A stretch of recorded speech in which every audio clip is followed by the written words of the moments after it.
एक गांव में एक मनोज नाम का आदमी रहता था। उसके घर में उसके साथ उसकी माँ, उसकी पत्नी रीना और बेटा राहुल थे। मनोज की माँ को रीना बिल्कुल पसंद नहीं थी क्योंकि वो एक गरीब घर से आई थी। मनोज की माँ तो शीला नाम की एक लड़की से मनोज की शादी करवाना चाहती थी क्योंकि वो बहुत अमीर थी। एक दिन मनोज की माँ रीना के पास जाती है और उसे बोलती है, मैं तो अपनी बहू से बहुत दुखी हूँ, वो मेरे मन को बिल्कुल नहीं भाती, तो क्यों मनोज की शादी मुझसे नहीं करवाई? कैसे करवाती? तुझे तो सब पता है कि उसने अपनी पसंद से शादी जो की है, तो उसको कैसे भी करके मार डालो। उसके मरने के बाद उस घर में मैं आ जाऊंगी और मैं खूब सारा दहेज भी लाऊंगी। इतना सुनते ही मनोज की माँ की तो आंखें चमक जाती हैं। एक दिन जब रीना घर में अकेली होती है तो शीला और मनोज की माँ रीना को पकड़कर उसका मुंह बंद कर देते हैं। उसके बाद वो उसी के लंबे बालों से उसका गला दबाकर उसे मार डालते हैं। मारने के बाद वो आंगन के कुएं में उसे फेंक देते हैं। उसके बाद मनोज की माँ चारों तरफ हल्ला मचा देती है कि उसकी बहू पानी भरते टाइम कुएं में गिर गई। मनोज और राहुल को इस बात का बड़ा सदमा लगता है। माँ के मरने के गम में राहुल बिल्कुल चुप रहने लगता है और हर वक्त अपने कमरे में अकेला बैठा रहता है। राहुल बेटा, राहुल चल खाना खा ले, ऐसे कब तक चुपचाप रहेगा? मुझे माँ चाहिए, मुझे माँ के हाथों का ही खाना खाना है। चिंता मत कर बेटे, तुझे तेरी माँ का प्यार जरूर मिलेगा। थोड़े दिन बाद मनोज की माँ मौका देखते ही मनोज की शादी शीला से करवा देती है और फिर कुछ दिनों के लिए मनोज के चाचा चाची के पास रहने चली जाती है। शीला राहुल को मनोज के सामने खूब प्यार करती थी पर पीछे से उसे हमेशा डांटती थी। माँ, मुझे भूख लग रही है, मुझे खाने को कुछ दे दो। शीला, जल्दी राहुल को पोहा बनाकर दे दो, उसे भूख लग रही है, पोहा इसे बहुत पसंद है। शीला रसोई में पोहा बनाने लगती है पर उसे राहुल के ऊपर बड़ा ही गुस्सा आ रहा होता है क्योंकि शीला उसी वक्त सोने जा रही होती है। अच्छा भला सोने जा रही थी और इस मनहूस ने मुझे रसोई में लगा दिया, इसे तो मैं बाद में बताऊंगी। शीला पोहा बनाकर राहुल को दे देती है और गुस्से में सोने चली जाती है। अगले दिन जब मनोज कुछ दिन के लिए शहर चला जाता है तब शीला रसोई में जाती है। मिर्च भर भर कर राहुल के लिए पोहा बनाती है। उसके बाद वो पोहा लेकर राहुल के पास जाती है। राहुल मेरे बच्चे, ले बेटा पोहा खा ले, तुझे बहुत पसंद है ना? हाँ माँ। पोहा मुंह में जाते ही राहुल का मुंह आग की तरह जलने लगता है। पानी, पानी, माँ मुझे पानी दे दो, इसमें तो बहुत मिर्च है। अब आया ना मजा? कल तूने मेरी नींद खराब कर दी इस पोहे के चक्कर में, अब तू पोहा खाना भूल ही जाएगा। माँ, मैं कभी आपसे पोहा नहीं मांगूंगा। माँ, मैं आपसे कभी कुछ नहीं मांगूंगा, पर बस आप मुझे पानी दे दो, पानी दे दो, मैं मर जाऊंगा। माँ मुझे जल्दी पानी दे दो, पानी दे दो, पानी। मैं क्यों दूं पानी? जाकर खुद ले ले। राहुल जाकर पानी लेने लगता है पर शीला मटके में हाथ मारकर सारा पानी ही लुढ़का देती है। वो इधर उधर पूरे घर में पानी ढूंढता है पर शीला उसे कहीं पानी पीने नहीं देती और सब जगह का पानी लुढ़का देती है। बेचारा राहुल जल्दी से बाहर के आंगन में से कुएं से पानी भरने के लिए भागता है तो शीला कुएं की रस्सी ही काट देती है। तेरी ऐसी हालत देखकर मुझे बड़ा ही मजा आ रहा है। अब यहाँ पड़ा पड़ा ऐसे ही तड़पता रहे, मैं तो चली आराम करने। शीला तो वहाँ से चली जाती है और राहुल जमीन में इधर उधर लौटने लगता है। राहुल की आंखें और मुंह मिर्च से लाल हो चुकी होती हैं और उसका गला धीरे धीरे सूखने लगता है। राहुल वहीं पड़ा पड़ा बेहोशी की हालत में आ जाता है कि तभी वहाँ एक चुड़ैल आती है। उसके इतने लंबे लंबे बाल होते हैं कि वो सांप की तरह हवा में यहाँ से वहाँ लहराने लगते हैं। चुड़ैल राहुल की तरफ देखती है तो वो बेहोशी में भी पानी पानी बोल रहा होता है। चुड़ैल अपने बालों को एक इशारा करती है कि तभी उसके बाल उड़ते हुए बाल्टी की तरफ जाते हैं और बाल्टी को बांध देते हैं। उसके बाद वो बाल्टी को कुएं में डालती है और पानी भरकर बाहर निकाल लेती है। चुड़ैल अपने हाथों से राहुल को पानी पिलाती है जिससे राहुल को होश आ जाता है और जब तक राहुल की आंख खुलती है वो चुड़ैल वहाँ से गायब हो जाती है। अरे, अभी तो यहाँ कोई औरत थी जिसके लंबे लंबे बाल थे, पर वो औरत कौन थी? मैं तो उसकी शक्ल भी नहीं देख पाया। राहुल सोचता ही रहता है और वो चुड़ैल अपने लंबे बाल लेकर शीला के कमरे के बाहर खड़ी हो जाती है।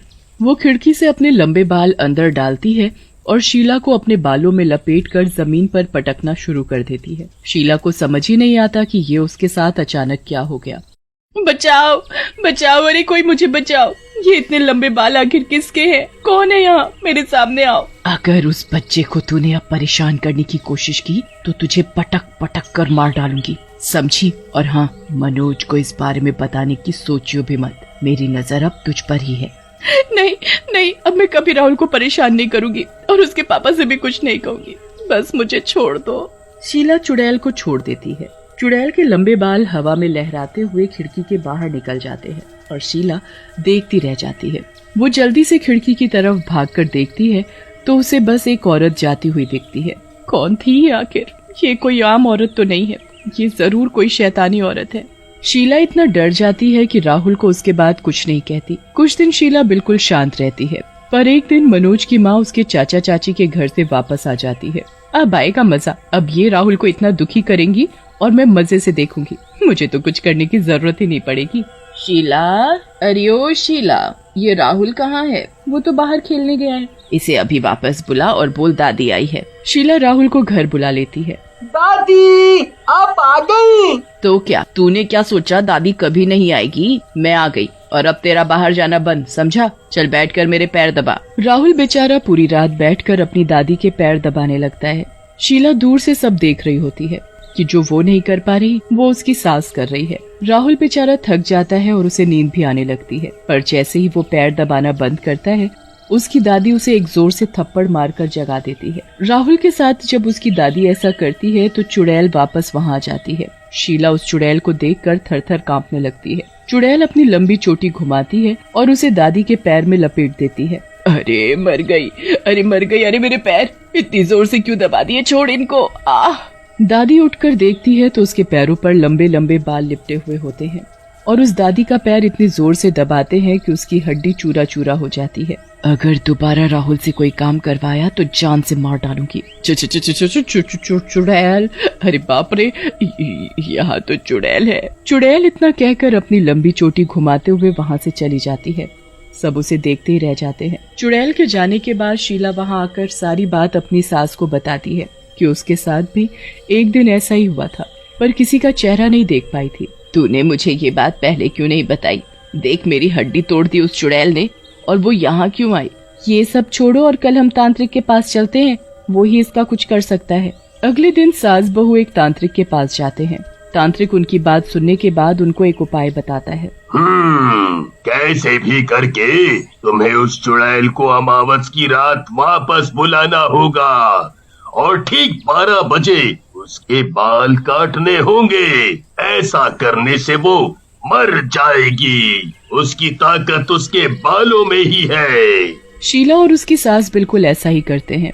वो अमावस की रात का इंतजार करने लगते हैं और जैसे ही अमावस की रात आती है वो राहुल को मारना पीटना शुरू कर देती हैं ताकि उस चुड़ैल को वहाँ बुला सके। चुड़ैल तुरंत वहाँ आ जाती है और गुस्से में लाल उनके सामने आ खड़ी होती है। मैंने कहा था ना कि राहुल को कुछ मत करना, लगता है तुम्हारी मौत आ गई है। चुड़ैल अपनी चोटी घुमाती है और दोनों को अपने बालों में लपेट लेती है। उसके बाद वो उन्हें तेज तेज हवा में घुमाने लगती है। जल्दी से कैंची निकाल और काट दे इसकी चोटी। हाँ दादी, बस अभी मैं इसका काम खत्म करती हूँ। शीला कैंची निकालती है और उस चुड़ैल की चोटी काटने ही लगती है कि इतने में वहाँ राहुल आ जाता है। माँ, अपनी चोटी बचाओ, ये तुम्हारे बाल काट देंगी। मैं तुम्हें कुछ नहीं होने दूंगा माँ।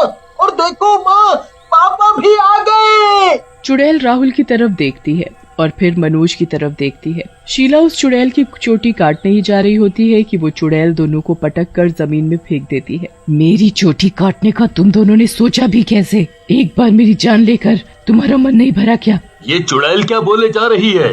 अब बता सच की कैसे हुई थी मेरी मौत, वरना तुम दोनों को अभी के अभी मार डालूंगी। नहीं नहीं, मुझे मत मारो, मैं बताती हूँ। वो ये शीला है ना, इसके बाप ने मुझे दहेज का लालच दिया था, इसलिए मैंने तुझे मार डाला ताकि मनोज की शादी इससे हो सके। और ये मैंने अकेले नहीं किया, इस शीला ने भी तो इसमें मेरी पूरी मदद की थी। तुम दोनों ने मेरी बीवी को मार डाला और मेरे बच्चे को इतना परेशान किया। अगर राहुल मुझे फोन करके ये सब ना बताता तो मैं सही वक्त पर नहीं पहुंच पाता। हमें माफ कर दो। चुप करो तुम दोनों, मैं जा रहा हूँ यहाँ से दूर। तुम जैसे लोगों की परछाई भी मैं उस पर पड़ने नहीं दूंगा। मनोज राहुल को अपने साथ शहर ले जाता है, पर जब भी राहुल के ऊपर कोई भी मुसीबत आती, उसकी माँ उसे हमेशा बचाने आ जाती।